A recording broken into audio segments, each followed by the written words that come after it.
The most damaging lie ever told to women in fitness is that lifting weights will make them bulky, and it has kept more women away from the one thing that would actually change their body than any other piece of misinformation in the history of this industry. It is not a small lie with small consequences. It is a lie that redirected entire generations of women toward cardio machines and light resistance band circuits and gentle toning classes, while the results they actually wanted required something completely different, and the people selling those alternatives knew it. Here's what actually happens when a woman starts lifting weights seriously and consistently. Her muscles experience mechanical tension they are not accustomed to. That tension creates microscopic damage in the muscle fibers. Her body responds to that damage by repairing the fibers and adding slightly more material than was there before, because it is trying to prepare for the possibility that the same demand will occur again. This process is called hypertrophy, and it is the mechanism behind every physical change that lifting produces. It is also an extremely slow process in women, governed heavily by hormones, and it does not happen accidentally or quickly or in ways that resemble what most women are afraid of when they hear the word bulky. Women have roughly 10 to 30 times less testosterone than men, depending on the individual, and testosterone is the primary anabolic hormone driving muscle growth. This is not a minor hormonal difference. It is the reason male and female bodies respond to the same training stimulus in fundamentally different ways. Men can build visible muscle relatively quickly with consistent training. Women build it slowly, over months and years of dedicated work, in amounts that create definition and shape rather than mass and size. The women you see who are extremely muscular have been training with that specific goal in mind for years, eating in ways designed to support maximum muscle growth, and often have hormonal profiles that sit at the upper end of the female testosterone range. It does not happen to women who start lifting 3 times a week. It does not happen by accident. It does not happen without a very deliberate, very sustained, very specific effort to make it happen. What actually happens to a woman's body from consistent resistance training is that her muscles become denser and more defined within the existing structure of her frame. The soft areas firm up. The shape that was always underneath the fat becomes visible as body composition shifts. Shoulders get a subtle roundness. Arms develop a line of definition. The waist appears smaller not because it shrank necessarily, but because the surrounding muscles developed enough to create a more pronounced visual contrast. Glutes lift and fill out. The overall silhouette changes in the way that most women describe when they talk about wanting to look toned, fit, strong, or shapely, and every single one of those outcomes comes directly from the muscle development that the word bulky scared them away from. The scale is the thing that confuses most women when they start lifting, and it is worth addressing directly because it derails a lot of people at exactly the wrong moment. Muscle tissue is denser than fat tissue, meaning it takes up less space per pound. A woman who has been lifting consistently for several months may weigh the same as she did when she started, or even slightly more while looking visibly leaner, fitting into smaller clothes and having a completely different body composition. The scale did not move, but the body changed significantly because the ratio of muscle to fat shifted. Women who measure their progress only through scale weight during this period often conclude that lifting is not working and stop, which is one of the most common and most costly mistakes in female fitness. The measure that matters is how your body looks and feels and performs, not a number that cannot distinguish between muscle and fat. Metabolism is one of the most significant and least discussed benefits of resistance training for women, and it compounds over time in a way that cardio simply cannot match. Muscle tissue requires energy to maintain even at rest.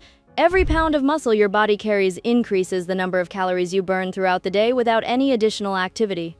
This increase is not dramatic per pound, but it accumulates meaningfully as muscle mass increases over months and years of training. A woman who has been consistently building muscle for 2 years has a measurably higher resting metabolic rate than she had when she started, which means she can eat more food without gaining fat, has more metabolic flexibility, and has a body that is intrinsically more resistant to fat gain than it was before she started lifting. This is the opposite of what most women expect, and the opposite of what cardio produces. Because cardio improves your fitness and your health but does not change the rate at which your body burns energy at rest in any lasting way. Bone density is a benefit that most women in their 20s and 30s do not think about yet, but will matter enormously later. Resistance training places mechanical stress on bones as well as muscles, and bones respond to that stress by increasing their density over time. Women are significantly more susceptible to osteoporosis than men, and the bone density you build during your younger years is the reserve you draw on as you age. The window for building peak bone density is not infinite. Women who lift consistently during their 20s and 30s are making a deposit into their skeletal health that has lifelong consequences. Women who spend those years only doing cardio are missing the primary stimulus that drives bone density increases and arriving at middle age and beyond, with a level of bone density that reflects that. Hormones respond to resistance training in ways that go well beyond the muscle-building mechanism. Consistent lifting increases insulin sensitivity, meaning your body handles carbohydrates more efficiently and spends less time in the elevated insulin state that promotes fat storage. It reduces cortisol over time when the training volume is appropriate and recovery is adequate, which directly counteracts the central fat accumulation that chronic stress produces. It increases growth hormone release, particularly in the periods immediately following training and during sleep, which supports both muscle development and fat metabolism. And it produces a more favorable balance of the hormones that govern body composition over the long term, compared to a body that is only doing cardio or not training at all. Mental health outcomes from resistance training in women are consistently documented in research and consistently underemphasized in fitness content because they do not photograph well. Women who lift regularly report lower rates of anxiety and depression, better sleep quality, improved body image that is grounded in what their body can do rather than only how it looks, and a relationship with their physical self that is fundamentally different from the relationship produced by training primarily for aesthetics. Strength is a different kind of goal than thinness, and it produces a different psychology. A woman who is tracking how much she can lift and watching that number increase over months has a concrete, measurable improving metric that has nothing to do with a scale and everything to do with her body becoming more capable.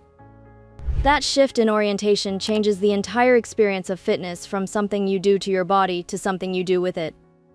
Posture changes are visible and significant with consistent resistance training, and they happen relatively quickly compared to other adaptations. The muscles that support your spine, hold your shoulders back, and keep your pelvis in a neutral position are all strengthened through compound resistance movements, and as those muscles develop, your resting posture improves without any conscious effort to maintain it. Better posture changes the way clothes fit, the way you carry yourself, the way you look in photographs, and the way your midsection appears visually, because a neutral spine and engaged core create a very different silhouette than rounded shoulders and an anteriorly tilted pelvis. Many women who start lifting notice changes in how they look and carry themselves within weeks that have nothing to do with fat loss and everything to do with the postural muscles finally being strong enough to do their job properly.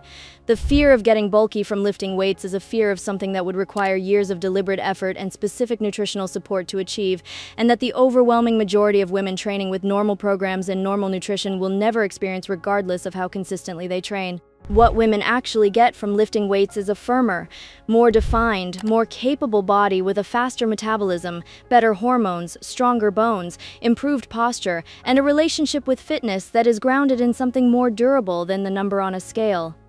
The lie cost women decades of results. The truth is available now, and the only thing left to do is act on it.